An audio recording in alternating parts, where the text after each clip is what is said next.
I remember when I was stuck in anger for a long time. When I made a commitment to my adopted mother that I was going to purchase her a home. I'll never forget the experience of working real hard to get the money for the down payment. Someone had told me of a beautiful home in an exclusive area of Miami. Went to see it, took my mother there, and she said, yes, I want it. It was on the water. We went to the closing. My attorney said, Les, have you had a title search? I said, what's a title search? Well, we just take a couple of days to check it out and make sure there are no liens against the property that you might have to pay if you buy this home. The guy who was there selling me the house, he said, listen, he said, the only reason that I'm selling you this house and selling it at a loss is because I admire the fact that you want to purchase this house for your mother. I have another guy who will give me substantially more money, but I like it, and I've got to get back to Philadelphia. Now, if we cannot consummate this deal now, then the deal is off. I said, there are no liens against the property? He says, no, of course not. I looked at my attorney. I said, I believe him. I'll sign. She said, Mr. Brown, I'm not questioning his honesty. She said, but business is business. I signed that contract. And we had a big celebration. Everybody in the neighborhood was talking about Leslie coming home, one of the twins that Mamie adopted, to buy her a home. Child, isn't that nice? God is going to bless him. A few weeks later, I received a letter, a registered letter, indicating that the house was going up for sheriff's sale. On the courthouse steps, a man had filed a $12,000 lien against the property because the previous owner owed him that money. And if I did not come up with $12,000 in 30 days, he was going to sell the house to the highest bidder. I called this man and said, mister, my name is Les Brown. I purchased this house. I had nothing to do with your prior bill.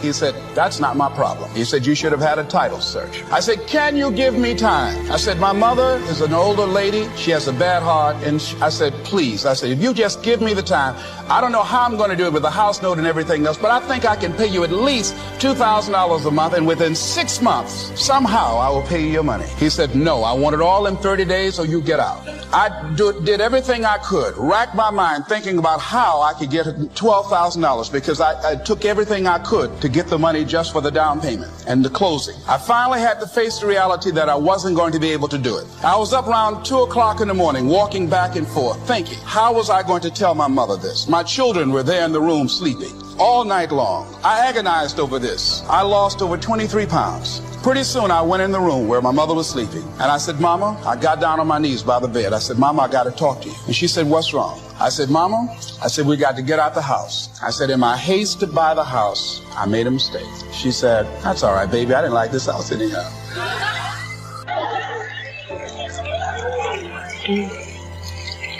I said, Mama, you told me you loved it.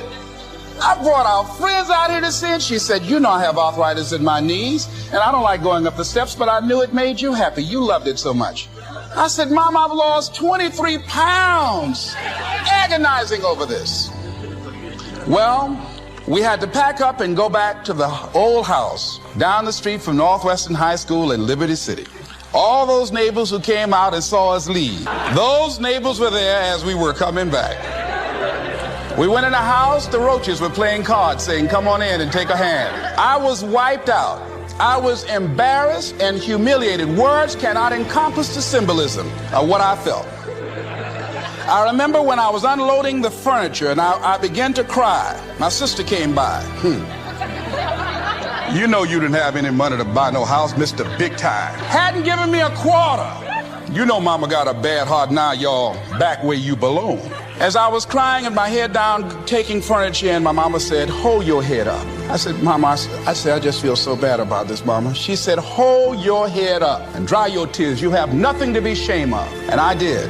Now we could talk of the wealth of experience, the wealth of friends, the wealth of love, the wealth of family, the wealth of culture, wealth of many kinds. However, in this program, we are more specifically going to talk about wealth in the sense of financial freedom. Wealth that comes from the conversion of effort and enterprise into currency and equity. For each of us, the amount of money required to be wealthy will differ, but the dream for all of us, I'm sure, is the same. Freedom from financial pressure, more freedom of choice, freedom to enjoy, and the opportunity to create and to share. Wealth, the possession of great financial resources that improves the quality of your life and gives you added dignity and expanded lifestyle. So decide for yourself, what wealth means to you. Latch on to your own mental image of wealth, and let's see if the ideas I'm about to bring to you will make sense, and perhaps provide you with the inspiration to put the plan into high action, so that as the days pass, you will discover a growing sense of freedom and dignity, self-worth, substance, and lifestyle. Elijah's in the cave. And let me tell you something that's amazing. I realized something. Nobody saw him under the juniper tree, and nobody saw him in the cave. The last time he was in public was on Mount Carmel. And on Mount Carmel, he was Superman. So everybody thinks he's Superman. Only God knows that he's Clark Kent. Isn't it funny how everybody can think you're better than you are, stronger than you are? Oh, you know, when you're good at what you do, people use you, almost abuse you, which is really a compliment because they can count on you. They don't think that you're human. Oh, Mary's just always nice. Oh, Frida's just always good at her job. Oh, Pastor so-and-so just always, he's just amazing. He's amazing. Our pastor's just amazing. He's amazing. I just went to First Central and oh, it's just amazing. It's amazing. Well, they see you on Mount.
Nobody knows about your juniper trees and your caves. Nobody sees your secret places of frustration but God. And he's up under the juniper tree. And I think, sometimes I think you ought to take a moment and just thank God that he gives you privacy with your pain.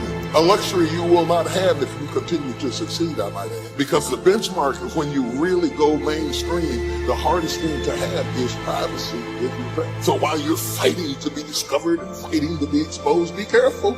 Because once that light hits you, it don't just show your Mount Carmel. It shines right up under your juniper tree and right into your cave and into your kids' caves. Be careful what you ask for, you might get it. If you have nothing, I live in Fiji a portion of the time. I have a home there, a resort there, and families and villages there that I interact with for the last 25 years. When you go to Fiji, you walk down the street, you drive by, and people jump up and they yell, "Bula, bula, bula," which means welcome, be happy, we love you. And you drive by 5 minutes later and they jump up, "Bula, bula, bula." And you're going like, what drugs are they taking? No one's paying them. But they're so happy. They're in such a different state. They've learned to focus on something else and come up with a different meaning for life.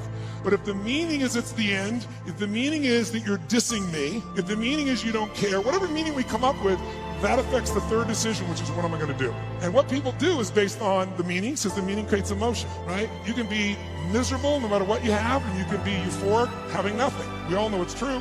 In fact, is it possible to learn to let, for example, all hell could be breaking loose around you, and you could just be sitting in a chair in this centered space, all hell breaking loose, and you could still feel great? Is that possible? Yes or no? Yes or no? Sure, but you and I live in a Western culture. Well, if you sit and bliss out, people come and take your furniture. Knowledge equals execution and speed. I don't run 24-hour days. I don't even think that way. Does that help you? Yes or no? It's a total difference. Next thing you need to do, you need to stop negotiating the price tag in your life. Here's the fact. I'll give you the facts, okay? The fact.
matter is that when I was struggling, I was constantly negotiating whether it was worth it. Is it worth it? I'm away from my family. It's costing me money. I had to come to this seminar. Is it when you're negotiating the price you're paying all the time? Does that sound familiar to you? Yes or no? Or the people around you are negotiating the price you're paying all the time. When I was poor and broke, when I would walk into a store, we all relate to this, I didn't look at what I wanted, I looked at price tags. I flipped them up. What's it cost? What's it cost? What's it cost? What's it cost? I can get that one. What's it cost? When I looked at a menu, what's it cost? What's it cost? I'll get that. People who come from scarcity and are poor thinkers are constantly negotiating price. Wealthy people, there's a thin veil. They negotiate worth. There's a difference between cost and worth. Is what I'm doing worth it? Is what I'm doing worth it? Not what's it costing me. In fact, the price you will pay for not winning is infinitely greater the rest of your life than the price you will ever pay to win. But you're negotiating it too often. You're vacillating. It takes your energy. It strips your focus. For most people, their will to win is for sale. For most people, with enough failure, enough setbacks, enough adversity, you can buy them. They will relent. They will sell their dream. They'll sell their kids. They'll sell their future. This is the truth. You remember I said this to you because you're going to face this moment. There's going to be a point in time in your life where what you know is not enough. And if you're me, when I arrive at those points, I got to find something higher than me to pull me through. That's me. How many of you would consider yourself, I should answer that. If you consider yourself a person of faith, you relate to what I'm talking about. You will eventually in your life arrive at a point where all your preparation, all your knowledge will not be enough, and you're going to have to rely on your faith and the decision you've made where you've negotiated the price in advance before it hits. Because for most people, enough of that, they'll relent. Yeah, it just wasn't for me. Yeah, it's just, the industry, the market changed, interest rates went up. We went into that market where just everybody was getting their butt handed to them. I learned all this stuff, just the timing was right. Or, you don't know about where I live. Where we live, this stuff doesn't.